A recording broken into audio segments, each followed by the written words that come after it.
Bismillahirrahmanirrahim. Assalamualaikum warahmatullahi wabarakatuh. Waalaikumsalam warahmatullahi wabarakatuh. Alhamdulillahilladzi anzala as-sakinata fi qulubil mu'minin liyazdadu imanan ma'a imanihim.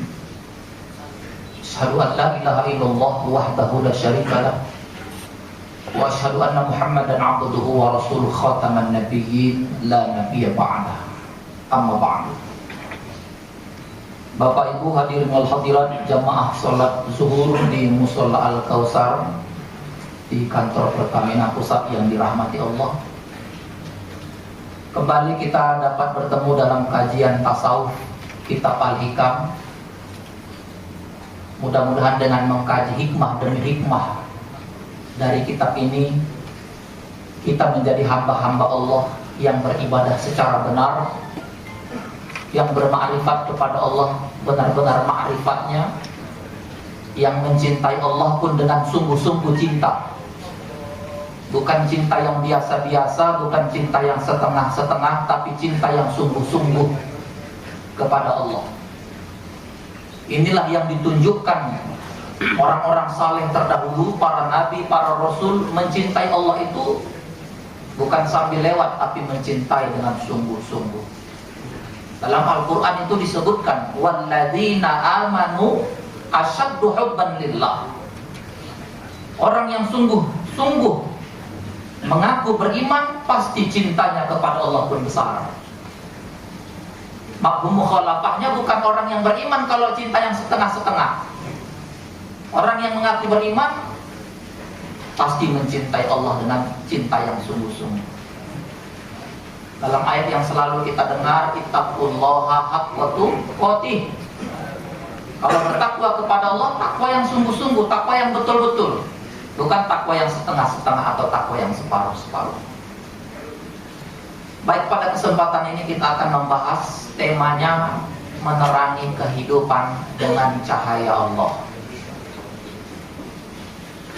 Allah Subhanahu wa ta'ala di dalam banyak ayat-ayatnya mengatakan dirinya sebagai Allahu nurus samawati wal ardh. Allah itu cahaya langit dan bumi. Bahkan di dalam ayat yang lain disebutkan nur ala nur. Allah itu cahaya di atas cahaya. Jadi karena itulah kita sebagai makhluk yang diciptakan Allah yang serba terbatas ini, kekuatannya terbatas, usianya terbatas, sungguhnya selalu berada di dalam kegelapan, kecuali kita mendekatkan diri kepada Allah yang maha hidup, yang maha pemberi cahaya. Ketika dulu Rasulullah dikisahkan pulang dari peristiwa perjalanan Isra dan Mi'raj itu, dikisahkan setelah sampai kembali lagi di rumah, istrinya bertanya, "Wahai suami," kata istrinya Aisyah waktu itu, "apakah engkau sungguh-sungguh berjumpa dengan Rabbmu?"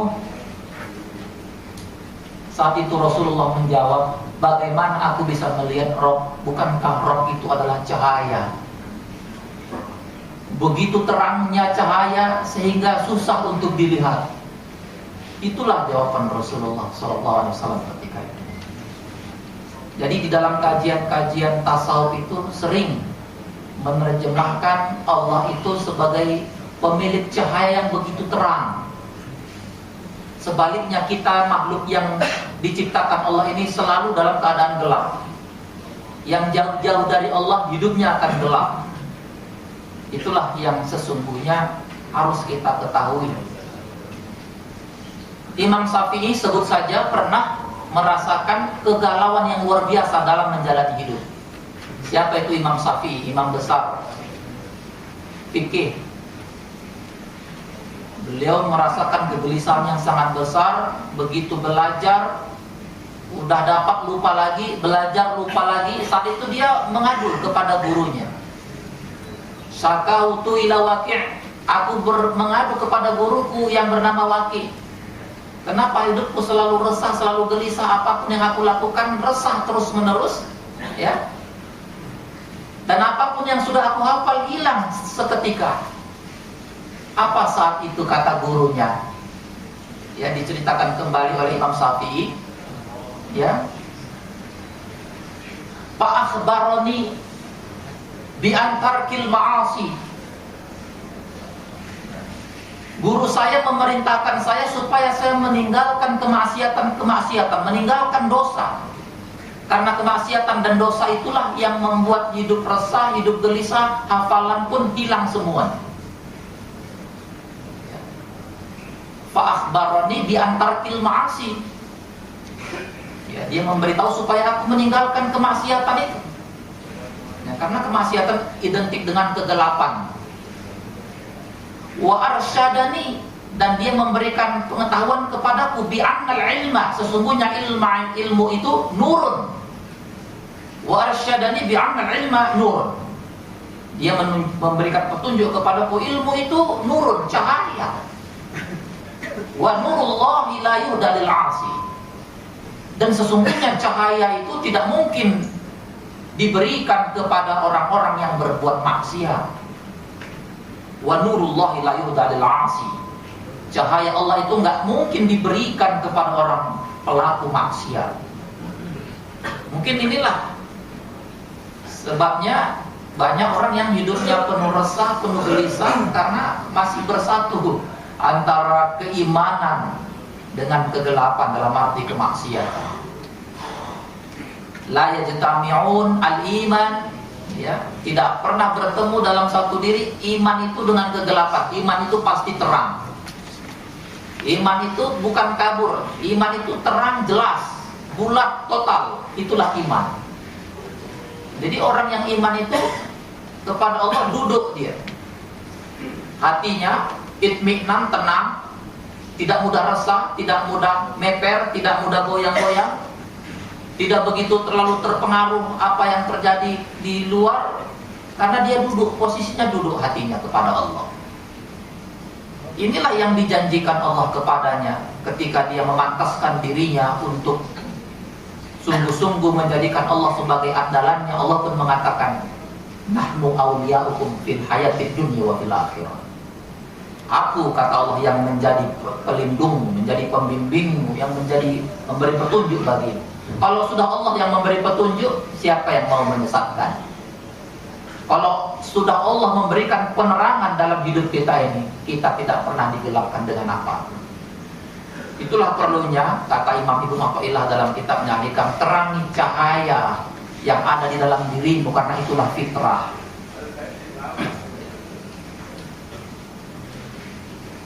Lebih lanjut Imam Ibnu Athaillah juga mengatakan, ya, bagaimana mungkin hatimu itu bisa bercahaya sementara hatimu itu sudah begitu terpaut, sudah begitu lengket dengan apa yang disebut dengan hubud dunia.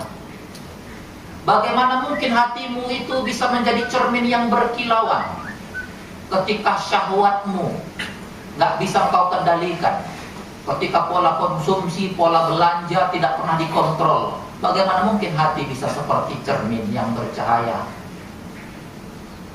Itulah yang membuat orang sering meper. Yang kata Imam Ibnu Athaillah seperti itu. Apalagi katanya, sesungguhnya pangkal kemaksiatan itu, pangkal kelalaian, pangkal kehinaan itu adalah syahwat yang diumbar secara habis-habisan dan tidak bisa dia kontrol. Ya, pangkal segala ketaatan dan kewaspadaan dan kebajikan adalah pengekangan, pengendalian, penyeimbangan dari hawa nafsu.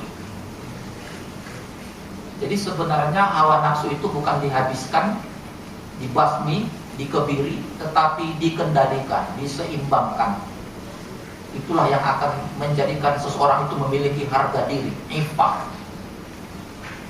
Ya. Jadi pangkal segala kejahatan itu terletak pada ketidakmampuan mengontrol hawa nafsu. Tetapi pangkal ketaatan, pangkal kebajikan, kata Imam Ibnu Athaillah, kemampuan menyeimbangkan antara nafsu, akal, ya, dan Potensi-potensi yang ada di dalam dirinya dia seimbangkan, dia kontrol. Bersahabat dengan orang bodoh yang tidak memperturutkan hawa nafsunya itu jauh lebih baik bagimu, kata Imam Ibnu Athaillah, ketimbang bersahabat dengan orang pintar yang memperturutkan hawa nafsunya. Sungguh menjadi berita yang sudah sangat jamak di tengah-tengah kita, bagaimana pelaku-pelaku kemaksiatan. Teman saya mengatakan kalau saja setan itu pensiun dari tugasnya menggoda manusia, mungkin kejahatan masih tetap ada karena sekarang manusia itu sudah lebih bejat daripada setan. Ya, kenapa? Sudah sangat canggih. Saking canggihnya ada bayi baru berusia 9 bulan itu pun kena pelecehan seksual oleh paman dan kakeknya sendiri, baru 9 bulan itu meninggal. Lihat berita-berita setiap hari, apa yang nampak di hadapan kita semuanya pakai topeng-topeng, topeng-topeng salon, tapi di dalamnya mohon maaf prostitusi. Rental-rental internet, yang jaga internet pun seolah-olah menjadikan itu tempat prostitusi. Antara bilik yang satu, bilik yang lain itu sama-sama ditinggikan. Betapa banyak yang sekarang digerebek. Itulah, kalau kita tidak bisa mengendalikan diri kita, mengendalikan anak-anak keturunan kita, alamat bencana yang akan terjadi. Bersyukurlah dengan banyaknya kejahatan Allah tidak menurunkan azab seperti zaman Nabi Nuh. Ya, dibikin banjir bandang. Pada zaman Nabi Lut dibalikkan tempat dia hidup. Tanah ini bisa berbalik. Ya, itulah yang harus kita jaga. Betapa semua kejahatan itu sering berangkat dari hawa nafsu yang tidak bisa dia kendalikan. Tidak berlebihan kalau Al-Quran sendiri pun mengatakan banyak manusia itu sudah selingkuh sama Allah, ngakunya mengatakan la ilaha illallah, tidak ada Tuhan selain Allah, tapi Tuhan dia sesungguhnya bukan Allah. Tuhan dia sendiri adalah hawa nafsu yang tidak bisa dia kendalikan. Makanya Al-Quran banyak sekali memperingatkan kita, memberikan warning, ayo jangan hitami hati, jangan gelapkan hati. Allah itu adalah cahaya, jangan jauh-jauh dari cahaya. Sebut saja misalnya dalam Al-Quran surat Al-An'am ayat 122. Apakah orang yang sudah mati kemudian kami hidupkan dan kami berikan cahaya yang terang, yang dengan cahaya itu ia dapat berjalan di tengah-tengah masyarakat, serupa dengan orang yang keadaannya berada dalam gelap gulita yang sekali-sekali tidak dapat keluar daripadanya? Apakah sama? Ya pasti beda. Sama seperti ayat yang Allah menyebutkan, kaifa takfuruna billahi wa kuntum amwata. Bagaimana mungkin engkau lupa kepada Allah, kamu dulu enggak ada, kamu dulu mati. Ya. Demikianlah kami jadikan orang-orang yang kafir itu memandang baik apa yang telah mereka kerjakan. Persoalannya kita, kalau kita enggak merasa kita sudah berbuat buruk, enggak merasa berbuat buruk, ini bahaya ini. Ini adalah orang yang tidak tahu, tapi dia sendiri tidak tahu kalau dia tidak tahu. Nah, ini penyakit yang paling bahaya. Kalau orang tahu, tapi dia tahu kalau dia tidak tahu, mungkin dia bisa belajar, Pak. Yang takut kita, dia tidak tahu kalau dia itu tidak tahu. Nah, ini kegelapan. Bicara soal hati, kita perlu mengutip juga salah seorang ulama besar, Sayyid Qutb, apa katanya? Seseorang yang mendapati cahaya di dalam hatinya, ia mendapatkan kejelasan dalam segala urusan. Semuanya jelas. Soal baik diterima dia ditolak, dia dicintai, dia dikhianati, jelas sama dia. Itu nggak ada bedanya. Seperti kata Rasulullah, bagiku ujian kesedihan, ujian kegembiraan bagiku sama saja. Karena aku serahkan semuanya itu kepada Allah, dan aku tidak tahu mana yang paling baik di keduanya. Artinya keduanya sama-sama baik. Inilah orang yang memiliki kejelasan. Mereka memiliki cara merespon yang luar biasa arif di dalam menghadapi realitas kehidupan yang sangat kompetitif dan fluktuatif ini. Inilah sebuah kejelasan-kejelasan. Kalau hatinya hidup, dia mendapatkan kejelasan dalam segala hal, seakan-akan ia membaca buku. Setelah baca buku kan jelas itu. Nah, orang yang memiliki hati yang hidup, dia tidak pernah begitu kaget dengan berbagai macam realita, begitu jelas. Ya. Hatinya, dia pun selalu merasakan kesyukuran, kenikmatan dan kesejukan. Jelas dia masa depannya, pengetahuan tentang masa depan sangat jelas. Makanya para sahabat-sahabat dulu itu, ya luar biasa kecintanya kepada Allah karena pengetahuan tentang akhirat itu luar biasa. Sudah dia bayangkan begitu nampak, tergambar dengan jelas bagaimana pengetahuan akhirat itu. Makanya dulu diceritakan ada sahabat itu, setiap mau tahajud dia keliling-keliling rumahnya sambil mengatakan, bagaimana mata ini bisa tertutup, tertidur dengan lelap, sementara dia nanti nggak tahu kembali kemana dia di dua tempat itu, neraka atau surga. Itu terus kalimat yang diulang-ulangnya mengelilingi rumahnya pada dini hari. Bagaimana mata ini mau tertutup, sementara mata ini belum tahu nanti kembalinya kemana, surga atau neraka.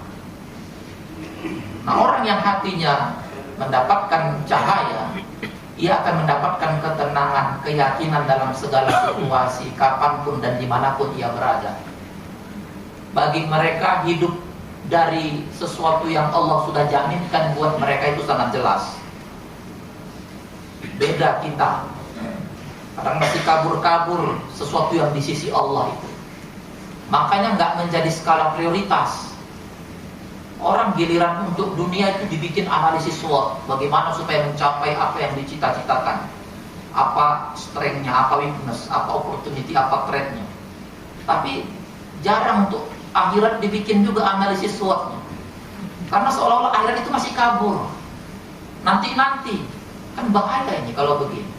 Makanya prioritasnya apa yang nampak saja. Na'udzubillah. Ada 3 orang disuruh bangun masjid, ya. Ketika mengorek lubang, ada yang bertanya, "Mas, lagi bikin apa, Mas?" Dia cuma buka mulutnya, kasih kode. Artinya, ya biasalah, lagi cari makan. Ternyata bagi dia yang bekerja itu bagaimana bisa makan. Itulah definisi kerja. Kerja apapun pokoknya bisa makan. Yang kedua ditanya, lagi bikin apa, Mas? Kamu nggak lihat saya lagi ngorek lubang ini. Nah, itu orang yang bagi dia kerja apa yang nampak, tak memiliki visi ke depan. Yang satu lagi ditanya, lagi bikin apa, Mas? Di sini akan saya bangun sebuah masjid, tapi masjid peradaban.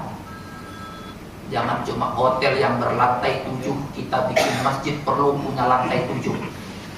Ditanya, apa saja nanti lantai 7? Iya, ada basement, parkir, ada ruang serbaguna untuk training SDM, untuk bedah buku, untuk seminar-seminar keislaman, ekonomi kemasyarakatan. Lantai berikutnya perpustakaan. Dikumpul nanti kitab-kitab yang pernah ditulis yang membuat umat Islam pernah menjadi lokomotif peradaban.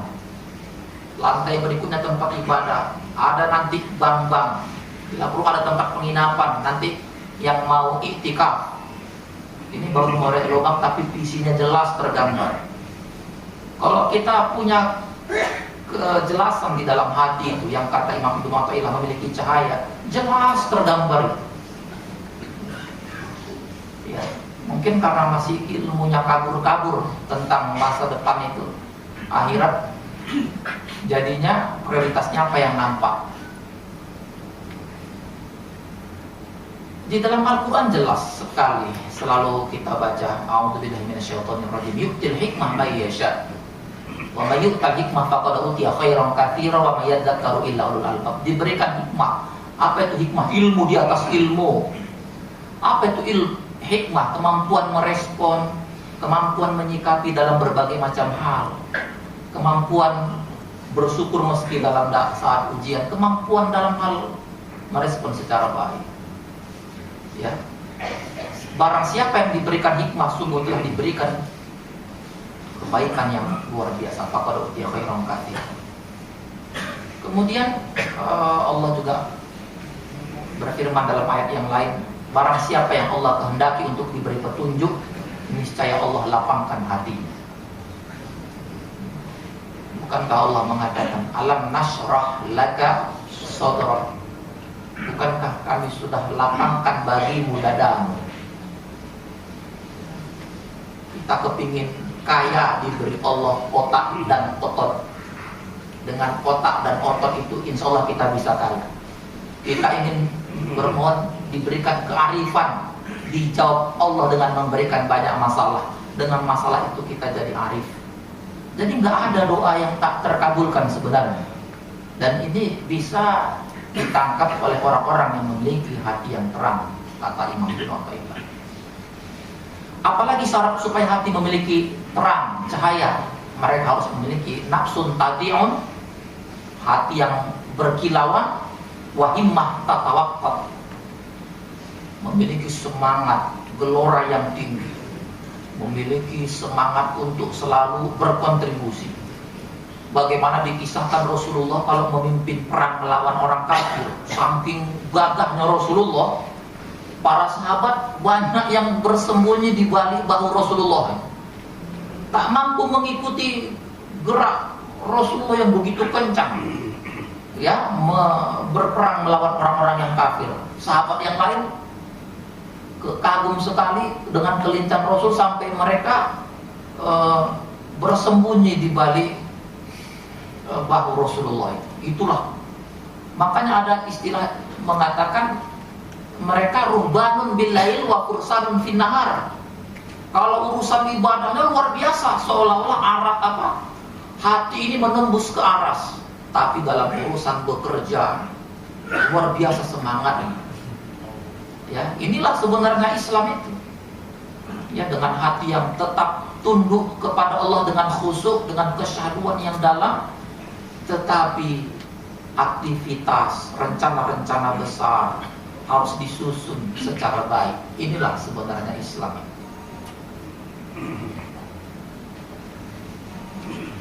Jadi orang-orang yang hatinya hidup tidak begitu jelas dia prioritasnya. Rasulullah itu jelas prioritasnya bagaimana berdakwah ini. Ketika ada Rasul berdiri duduk di tengah-tengah orang-orang yang mendengarkan taklimnya. Kebetulan yang mendengarkan itu mantan-mantan budak, orang-orang yang secara harta sangat miskin-miskin. Datang kemudian para pembesar-pembesar bangsawan yang memiliki keturunan katakanlah darah biru atau memiliki harta yang sekelas konglomerat, terus datang kepada Rasul yang saat itu memberikan taklim. Hai Muhammad, kami akan mau masuk agama yang kau tawarkan. Tapi bagaimana mungkin kami keturunan darah biru memiliki harta yang banyak bergabung dengan orang-orang kecil seperti ini? Singkirkan mereka, kami akan menerima agama yang kau tawarkan. Tapi Rasulullah jelas targetnya. Dia nggak pedulikan itu. Justru dia bilang kepada sahabat, ayo rapatkan barisan, ayo kita semakin mendekat, jangan dengarkan omongan walaupun mereka para pembesar, walaupun hartanya banyak, kita nggak peduli orang yang nggak perlu orang yang seperti itu. Yang perlu adalah keteguhan jiwa. Ayo rapatkan. Sampai dikisahkan saking rapatnya, ini lutut para sahabat itu bersatu dengan lututnya Rasulullah. Kenapa? Karena dakwahnya jelas targetnya, bukan karena untuk mencari-cari muka, ya, tapi betul-betul untuk berdakwah. Dilakukan seperti itu, ya menyerahlah. Orang-orang yang sok-sok itu, ya, yang mentang-mentang keturunan darah biru memiliki aset yang banyak, dia pikir Rasulullah terpengaruh, tapi justru disuruh rapat coba di sana. Itulah orang yang memiliki nafsun tadi, wahimmah tatawakkal. Jadi para sufi-sufi itu ada harga yang sangat mahal yang mereka bayar dengan kehati-hatian yang luar biasa dalam beribadah. Jadi tidak heran kalau ada orang yang berpuasa itu menganggap puasanya itu batal ketika sejenak saja hilang pikirannya dari memikirkan Allah. Beda dengan kita yang sudah matanya saat berpuasa kemana-mana, tapi yakin saja puasanya diterima.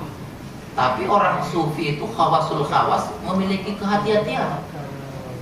Bahkan diceritakan di dalam kitab-kitab tasawuf itu, di dalam kitab Tahzib Madarijus Salikin disebutkan orang yang telah benar-benar melakukan hakikat penghambaan yang total, penghambaan dirinya kepada Allah, akan melihat perbuatannya dari kacamata riya.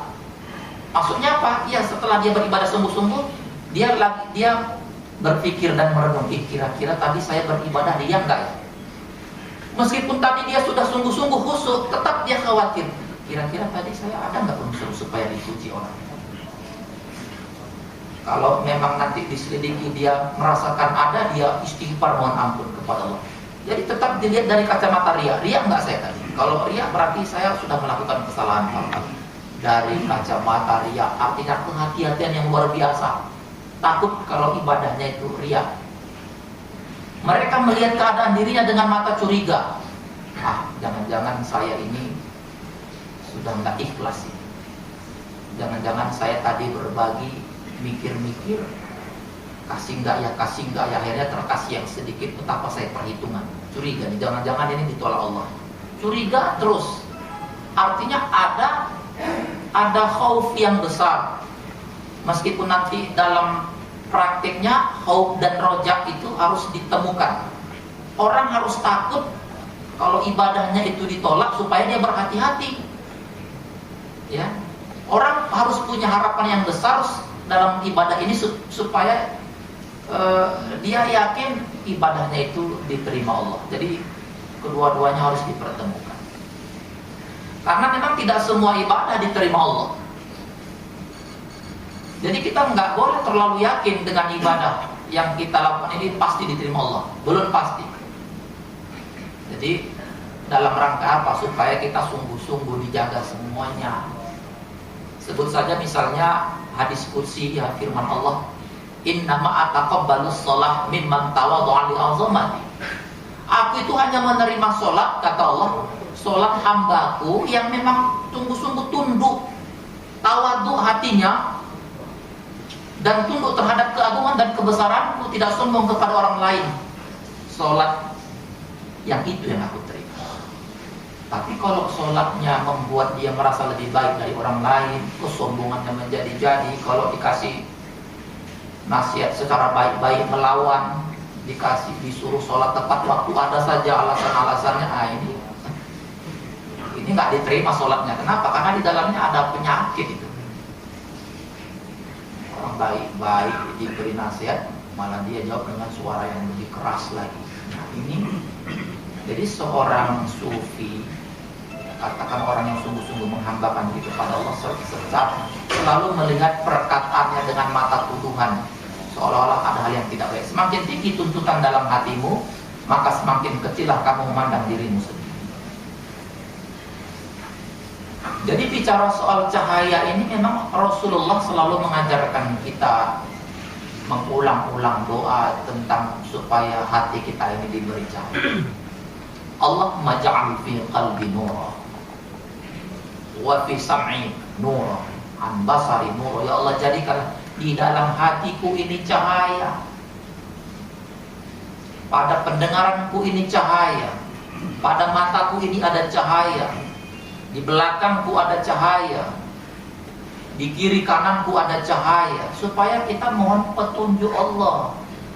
Sekali saja cahaya itu hilang, keputusan-keputusan yang diambil sudah musnah semua yang kita miliki, gak punya lagi, hancur semua karir gara-gara gelap. Seperti orang lewat di pinggir jurang karena lalai sedikit masuk jurang. Dalam kehidupan kita banyak seperti itu. Sudah bagus-bagus dibangun karir, tapi sedikit saja cahaya itu hilang, berbuat kalap Pak. Kemarin itu rame-rame diberitakan terbunuhnya seorang wanita di apartemen namanya Holly Angela. Selidik punya selidik, ternyata dalam pembunuhnya adalah salah seorang pejabat di BPK Eselon 1. Kalau kita berpikir kok melakukan sebodoh itu, apa nggak berpikir sebelum menyuruh orang membunuh, gimana kalau nanti ketahuan apa yang terjadi? Akhirnya kan itu kalap, yang mengendalikannya siapa? Ya setan. Nggak berpikir gimana kalau ketahuan nasibnya nanti gimana istri sahnya. Itu sebentar saja orang kalap, gelap, karir yang sudah dibangun bagus-bagus, deretan gelar jam terbang yang sudah kemana-mana hancur semua. Makanya kita bermohon doa itu sering-sering. Ya Allahumma ja'al fi qalbi nur, jadikan hatiku ini cahaya, jangan sekejap saja pun hilang dari cahaya Allah. Jadi fitrah ilahiyah itulah yang akan hidup terus-menerus ketika kita berupaya untuk membersihkan hati ini dari berbagai macam bid'ah. Apa itu fitrah ilahiyah? Fitrah ilahiyah itu adalah ibarat kita orang yang haus kepingin bertemu dengan air. Tapi kalau ada orang yang dikasih makan tapi nolak, sebenarnya bukan dia menolak makanan tapi kehilangan selera.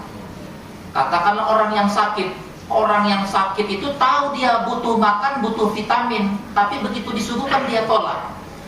Bukan berarti dia tidak mengerti, dia perlu makan, tapi selera itu hilang. Dalam beribadah ini nggak boleh selera beribadah itu, harapan yang besar itu hilang. Sekali hilang, habis semuanya. Neper kita ini hidup ini. Sungguh melelahkan hidup ini. Ya, kalau harapan kepada Allah hilang, apa sih yang mau kita cari? Bukan berarti kalau kita menolak fitrah itu disebabkan tidak adanya fitrah pada diri, tapi tidak sehatnya fitrah kita. Kita mungkin sering kehilangan nostalgia saat kita dulu pernah merasa dekat dengan Allah. Ketika dulu kita kehidupan masih pas-pasan biasa-biasa, kok mengajinya lebih enak. Dulu bahkan belum ada listrik, kita mengaji syahdu enak. Tapi sekarang rumah sudah terang, listriknya sudah sekian ribuan, tapi kenikmatan itu hilang. Boleh jadi ini yang harus kita ambil lagi, target ini, nostalgia bersama Allah, kapan kita sangat dekat dengan Allah. Dulu saat orang takbir kita neteskan air mata, sekarang orang takbir kita biasa-biasa saja. Dulu kita kalau puasa, buka puasa dengan makan yang biasa-biasa, tapi nikmat. Sekarang makanan yang ada penuh di meja makanan, tapi kok lebih nikmat dulu. Nah, suasana itu yang mungkin hilang, yang harus kita rebut lagi. Jadi hati-hati dengan kegelapan yang membuat cahaya itu hilang. Yang pertama tadi kekuatan syahwat. Syahwat kalau dikendalikan, yang lahir dan kita adalah harga diri dan ifah, kemuliaan. Amal itu gelap, tapi kalau amarah itu dikendalikan menjadi sesuatu yang sangat baik, amarah itu berubah menjadi syaja'ah, keberanian. Jadi jangan marah sembarang marah. Ini kadang orang marah tak menentu, sedikit-sedikit marah. Ninggalkan istri pergi kerja dalam keadaan marah. Nggak tahu kita, boleh jadi 10 langkah kita keluar dari rumah dipanggil Allah kita. Na'udzubillah, dipanggil Allah dalam keadaan marah. Jadi berusahalah jangan sampai kita meninggalkan rumah dalam keadaan marah. Kalau Allah sudah panggil kita dalam keadaan marah, rugi kita. Kan banyak orang meninggal itu kita bilang lah, nggak nyangka ya. Baru kemarin ngomong-ngomong udah dipanggil Allah. Selalu ucapannya nggak nyangka. Padahal kita nanti dipanggil Allah gitu juga, orang bilang sama kita nggak nyangka. Makanya jangan tinggalkan keluarga dalam keadaan marah. Ya. Hawa nafsu itu yang membawa kegelapan itu ada 3 paling tidak. Yang pertama, hawa nafsu ingin mendapatkan popularitas. Hati-hati kita, anak-anak kita udah dicuci otaknya. Bagaimana orang yang paling bahagia adalah orang yang populer. Ya. Dicari upaya keras mungkin supaya populer.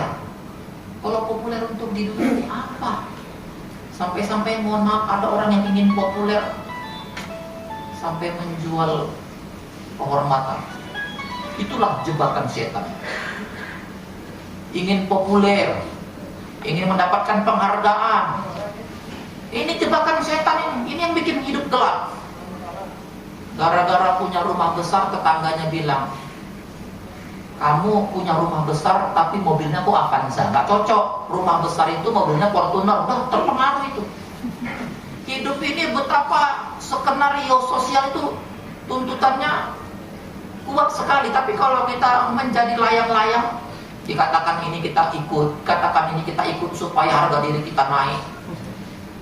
Kamu sudah punya jabatan kok pakai pakaian yang begini, terpengaruh lagi. Nah itu jebakan setan, banyak sekali. Ingin dihargai, ingin pujian, popularitas, kehormatan, harga diri. Itulah yang membuat orang gelap.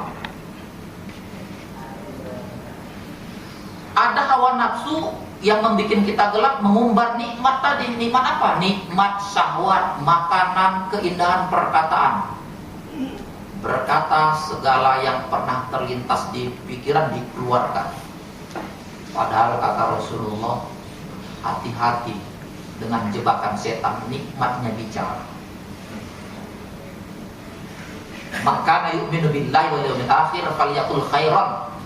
Yang mengaku beriman kepada Allah dan hari akhir, sudah pasti omongannya baik yang keluar itu. Kalau nggak sanggup berkata yang baik, aulia sebut, lebih bagus diam saja. Inilah kenikmatan, jebakan-jebakan setan dalam kenikmatan bicara.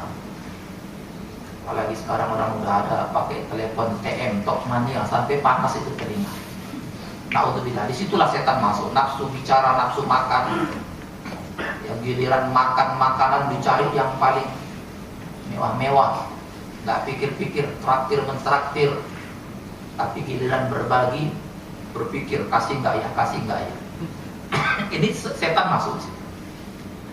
Hawa nafsu malas kepada taat. Baca Quran malas, nanti bangun subuh malas, mengaji malas. Nonton bola 45 menit kali 2 terasa seperti 10 menit.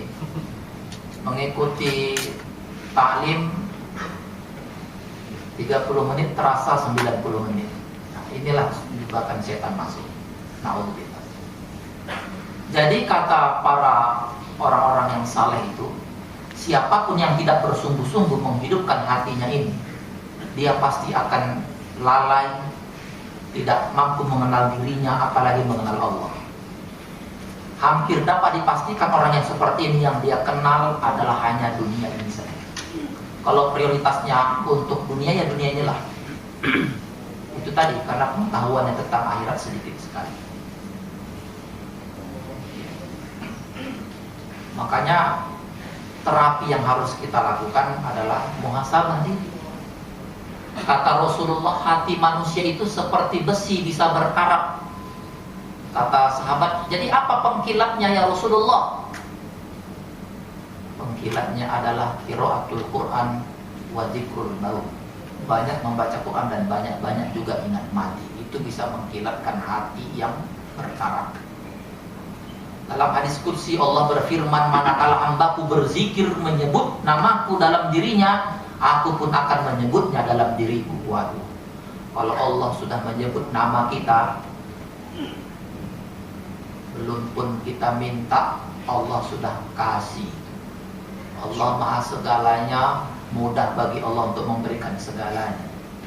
Allah maha hidup yang menentukan dan mendesain dan merencanakan takdir dan nasib pada hidup kita. Apa yang kita khawatirkan.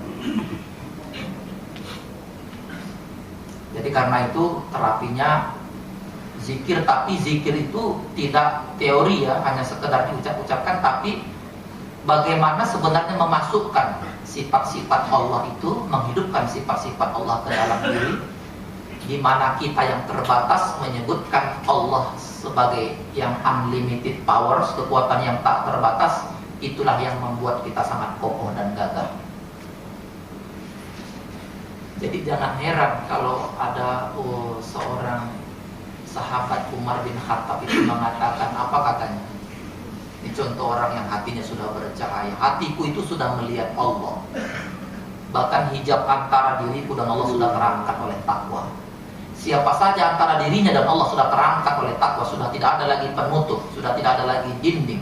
Dia akan melihat kerajaan yang ada di langit maupun kerajaan yang ada di bumi. Kecil sekali. Kalau cuma yang ada di dunia ini kecil, ya, kecil sekali. Ibarat kita mungkin dipisahkan oleh kondisi dengan istri yang sangat kita cintai, belasan tahun berpisah. Begitu berjumpa, saat keduanya saling merindukan, berjumpa, saling berpelukan. Apa kata istrinya? Suamiku tercinta, maafkan aku, semua perhiasan, semua gelang, semua cincin, itu semuanya sudah terjual karena kita dipisahkan oleh keadaan. Apa kata suami? Sedikit pun tidak pernah terpikirku tentang gelang dan cincin yang pernah kuberikan kepadamu. Berjumpa denganmu sesuatu yang jauh lebih membahagiakanku daripada sekadar gelang dan cincin. Nah, orang yang sesungguhnya mengerti akan kesyahduan bersama Allah, itu akan membuat yang lainnya menjadi nggak ada apa-apanya, kecil sekali. Itulah yang dirasakan para ahli tasawuf itu. Man lam yaduk lam ya'rif. Yang nggak merasakan, yang nggak ngerti. Orang ini soal rasa. Inilah rasa yang dihidupkan. Inilah yang sesungguhnya yang harus kita hidupkan. Dan mereka yakin bahwa rencana Allah, apa yang di sisi Allah itu jauh lebih baik daripada apa yang ada semuanya di dunia ini. Orang yang dekat dengan Allah selalu ingat Allah itu diumpamakan memiliki 100 rahmat. Dan dalam hadis qudsi disebutkan Allah itu punya 100 rahmat. Satu rahmat itu dibagikan buat seluruh manusia makhluk yang ada di dunia ini. Dari satu rahmat itulah seorang tua menyayangi anaknya. Dari satu rahmat itulah seekor keledai menyayangi anaknya. Dari yang satu rahmat itulah sudah ada yang merasakan indahnya surga seperti Nabi Adam. Tapi orang hidup sibuk dengan yang satu rahmat ini, lupa kalau Allah masih punya 99 rahmat. Dan yang di sisi Allah itu jauh lebih banyak. Apakah kamu tidak memahaminya, kata Allah? Karena itu segalanya sumbernya ada pada hati yang terang, pada hati yang tenang, hati yang berharap kepada Allah. Kata Rasulullah dalam hadisnya, inna fil jasadi mudghah, fa in sulhat sulhal jasadu kullu wa in fasadat fasadal jasadu kullu ala wahyal qalb. Di dalam hati itu, di dalam diri ini ada segumpal daging yang kalau baik, baiklah semuanya, kalau buruk, buruklah semuanya. Ketahuilah itulah yang disebut dengan hati. Rasulullah juga pernah berpesan kepada sahabat Abu Dzar, wahai Abu Dzar, ketahuilah bahwa kekayaan dan kefakiran itu sumbernya hanya di hati. Barang siapa yang kaya di dalam hatinya, ia tidak akan dapat dicelakakan oleh apapun yang ia alami dalam hidupnya di dunia.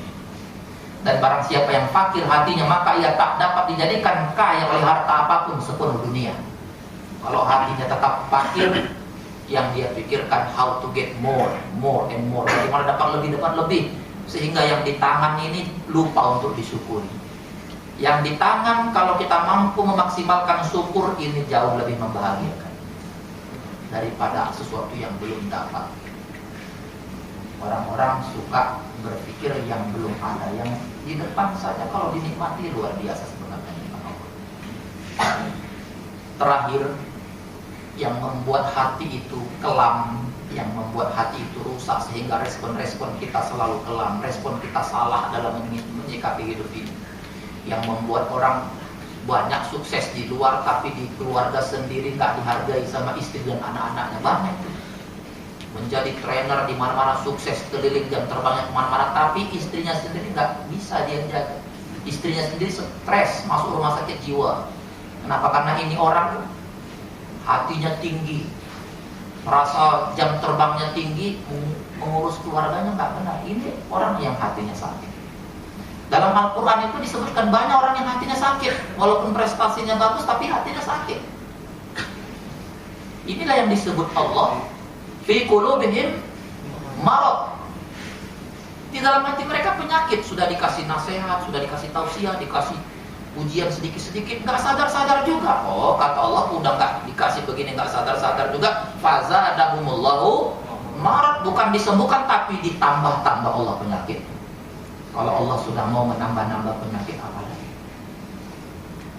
Banyaknya terjadi perselingkuhan yang tertangkap basah biasanya itu karena sudah terjadi berulang-ulang. Ya akhirnya langsung dibuat Allah dipermalukan sekalian. Terjadinya korupsi misalnya, karena memang ya sudah terjadi berulang-ulang. Makanya meskipun begitu jangan kita niat walaupun hanya sekali. Ya, dibuat Allah. Apa kata Rasulullah kepada apa kata Ali bin Abi Thalib di dalam kitabnya Nahjul Balaghah itu? Karena hati sakit mata manusia menjadi buta dan kehilangan kemampuan untuk mengenali hakikat. Jadi memang ada hati yang sakit itu, sembuhkan. Ibarat handphone yang rusak itu nggak sanggup menerima channel. Begitu juga kalau hati kita rusak, channel dari Allah itu nggak bisa kita terima, harus diperbaiki. Ada hati yang keras. Ya, sejumlah manusia banyak berhati keras dalam Al-Baqarah. Seperti batu cadas itu hatinya yang keras, bahkan lebih lagi. Dalam Quran itu disebutkan sedangkan batu yang keras itu terkadang bisa pecah oleh karena air. Bahkan di tengah-tengah batu yang keras itu ada air mengalir. Ini manusia sudah dikasih macam-macam masih tetap keras. Na'udzubillah, hati-hati kalau kita memiliki hati yang keras. Na'udzubillah. Ada orang sudah mau wafat, udah bau, ibaratnya sudah mau, udah sakit berat, tapi dia minta tolong diantarkan ke sebuah tempat. Tolong antarkan aku, dia bilang sama anaknya. Kemana Pak? Antarkan saja ke sana. Tapi kan Papa sakit, antarkan ke sana. Awalnya nggak mau, tapi jerit-jerit daripada bikin malu diantar juga. Rupanya papanya ini minta antar di simpang yang ada menjual minuman-minuman keras. Sampai di situ langsung diminumnya. Apa kata anaknya? Papa ini sudah sakit keras, sudah mungkin nggak lama lagi umurnya. Kok minta diantar kemari? Kenapa nggak minta diantarkan ke masjid? Apa kata papanya? Apa kamu bilang ke masjid? Sedikit pun nggak pernah terpikirku ke masjid. Ngapain ke masjid? Ke masjid itu bukan kebiasaanku. Kebiasaanku kumpul-kumpul di sini. Inilah Allah sudah membuat hatinya keras. Sampai mau mati pun masih keras itu. Na'udzubillah. Ada hati yang menyimpang. Banyak dalam Quran yang bicara tentang hati yang menyimpang. Ada hati yang berkarat, hati yang tertutupi. Ada hati yang buta. Kata Allah, yang buta itu bukan matamu, tapi yang buta adalah hati yang buta. Ya, inilah yang membuat orang gelap, keputusannya gelap, responnya salah, segala sesuatu dipandang negatif, tidak ada optimisme di dalam hidup, melihat kehidupan yang sangat indah ini sesungguhnya. Saya kira sebagai pengantar saya cukupkan sampai sekian. Sebelum kita tutup dengan doa, mungkin ada beberapa hal yang bisa kita sharing dan diskusikan. Silakan Pak, kalau ada yang mau di-sharingkan, silakan Pak. Assalamualaikum Ustaz, saya mau tanya bukan dari pengajian sekarang, tapi yang sebelumnya nih, boleh ya? Oh boleh, silakan Pak. Taklim yang lalu. Oh masih ingat Pak ya? Yang taklim yang bukan taklim saya, taklim. Oh saya, oh iya silakan. Bulan yang lalu, ya silakan Pak. Itu dikatakan Ustaz, itu juga boleh ya, bahwa kesedihan, kesulitan, gitu kan? Betul. Itu harus dirayakan. Itu luar biasa ya. Bagaimana cara merayakannya? Pertanyaannya. Iya. Terima kasih. Baik sekali. Benar. Apa alasan kita harus merayakan? Seolah-olah kita katakan welcome to the problem. Selamat datang ya Mas. Kita punya alasan yang tepat kenapa kita harus rayakan setiap ujian kesedihan. Yang pertama, karena janji Allah, setiap ujian kesulitan itu akan menghapuskan dosa-dosa kita. Masa kita nggak senang dosa kita dihapuskan? Yang kedua, setiap ujian kesulitan yang diberikan Allah pasti dilipat gandakan dengan yang lebih baik. Pasti dilipat gandakan dengan kenikmatan yang lebih lama, dengan masa yang lebih panjang. Makanya itu kita diajarkan doa, Allahumma ajirni fi musibati wa khlufni khairan minha. Ya Allah, berikanlah ganjaran berupa kenikmatan dari musibah yang aku alami ini dengan kenikmatan yang berlipat-lipat ganda. Jadi setiap kesulitan itu diganti Allah dengan yang lebih baik. Makanya disebutkan inna ma'al usri yusra. Allah itu tidak pernah memberikan ujian itu overdosis. Kalau diberikan itu pasti diganti Allah dengan yang lebih baik. Katakanlah kalau kita mau hitung-hitung kasar, rata-rata orang di dunia ini berapa tahun sih? Rata-rata 65 sampai 70 tahun. Kira-kira nanti di surga itu kita 70 tahun juga apa enggak? Seperti 1 detik Pak yang 75 ini, yang 70 diganti dengan yang lebih panjang, lebih lama. Betapa kesulitan-kesulitan kita yang ada itu sering membuat kita, oh ternyata begini, oh ternyata dulu ayah saya sangat kasar, keras kepada saya, oh ternyata digantikan dengan prestasi-prestasi. Yang ketiga, sesungguhnya kita harus rayakan karena Allah tidak menguji dengan yang lebih parah. Bisa saja Allah membuat ujian yang lebih berat dari yang kita alami, tapi Allah nggak lakukan. Apa misalnya kita berbisnis rugi 200 juta. Alhamdulillah, kalau engkau ya Allah mau membuat rugi 500 juta, mudah bagi Allah. Mungkin kita diuji sakit, alhamdulillah engkau berikan aku penyakit. Terima kasih dengan penyakit ini. Engkau tidak memberikan penyakit yang lebih parah. Meskipun engkau bisa, qul wal qadir alaihi wa ta'ala. Rayakanlah ujian kesedihan, karena ujian kesedihan itu sering tidak terkait dengan urusan akidah. Kalau Allah mau mencabut iman itu dari dalam dada kita, apalagi untungnya di dunia ini, rugi kita. Hancurlah kita kalau akidah itu dicabut Allah, dibuat Allah kita murtad Pak. Na'udzubillah.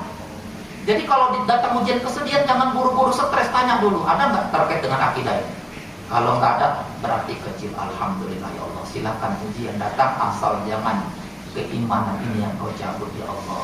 Banyak orang murah sekali dibikinnya akidah itu, pindah-pindah agama, murah dibuatnya akidah itu. Apa harganya?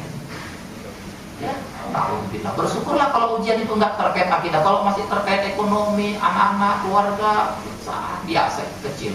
Asal jangan akidah itu yang dicabut. Makanya kita belajar terus-menerus berdoa yang diajarkan Rasul, ya muqallibal qulub, wa yang membolak-balik karena titabbit qalbi ala dini.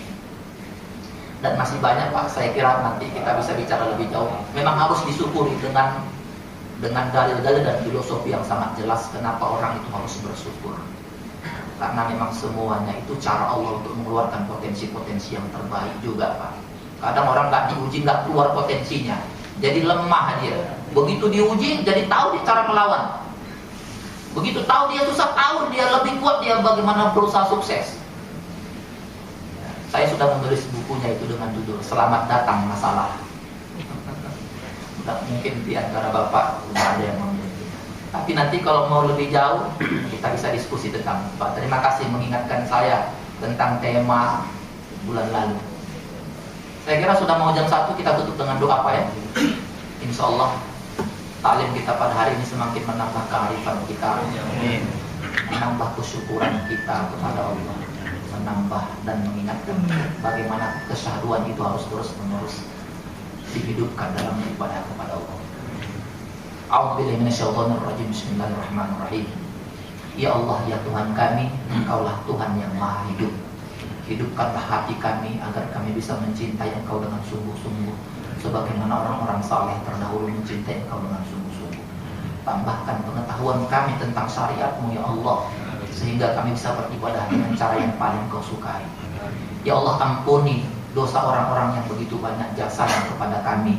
Ampuni dosa orang-orang yang begitu banyak perhatiannya, pikirannya, tenaganya demi terlaksananya taklim di Musola Al-Kautsar ini ya Allah. Ampuni dosa kedua orang tua kami ya Allah. Jadikan usaha orang tua kami yang membesarkan kami hingga seperti ini menjadi penebus dosa-dosa yang mungkin pernah mereka kerjakan. Anugerahkan kepada kami kearifan-kearifan dalam hidup. Berikan kelapangan dalam memahami ujian-ujian yang Kau berikan kepada kami. Jadikan setiap ujian kesulitan sebagai penebus dosa yang pernah kami kerjakan.